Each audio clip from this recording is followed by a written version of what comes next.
কেউ নয় হত্যা মামলার আসামি, কেউ শীর্ষ সন্ত্রাসীর তালিকায়, কারো বিরুদ্ধে আবার ইন্টারপোল রেড নোটিশ। সম্প্রতি এমন 6 আসামির জামিনে মুক্তিতে তৈরি হয়েছে মিশ্র প্রতিক্রিয়া। আইন শৃঙ্খলা পরিস্থিতির অবনতির শঙ্কা বেড়েছে বিশ্লেষকদের মনে। তাদের উপর কড়া নজরদারি করা প্রয়োজন বলে মন্তব্য করেছেন তারা। গত 5 আগস্ট আওয়ামী লীগের নেতৃত্বাধীন সরকারের পতনের দিন হামলা হয় অন্তত 500 থানায়, লুট হয় অস্ত্র, গোলাবারুদ, খোয়া যায় এসএসএফ এর অস্ত্র। এর বেশিরভাগই উদ্ধার হয়নি এখনো। এরই মধ্যে শীর্ষ সন্ত্রাসীদের কারামুক্তি এসেছে বড় আলোচনায়। গত 23 সেপ্টেম্বর জামিনে মুক্ত হন 1997 সালে গ্রেফতার 9 হত্যা সহ 22 মামলার আসামি শেখ আসলাম ওরফে সুইডেন আসলাম।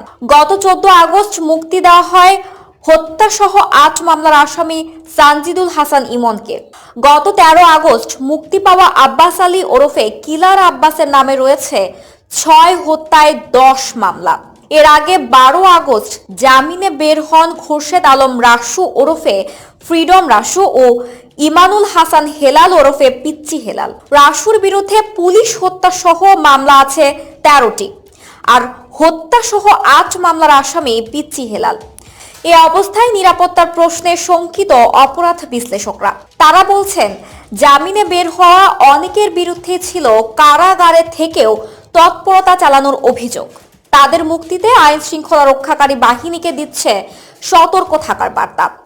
সমাজ ও অপরাধ বিশ্লেষক ডক্টর তৌহিদুল হক বলেন, জামিনে শীর্ষ সন্ত্রাসীরা মুক্তির পর যদি তারা নজরদারিতে না থাকে তাহলে তারা আবার অপরাধ প্রবণতায় জড়িয়ে পড়তে পারে। এতে সাধারণ মানুষের স্বস্তিতে জীবনযাপন করা কঠিন হয়ে যাবে। পুলিশ সদর দপ্তর বলছে, জামিনে থাকা অপরাধীদের নজরদারিতে রাখতে বলা হয়েছে বিশেষায়িত ইউনিটগুলোকে।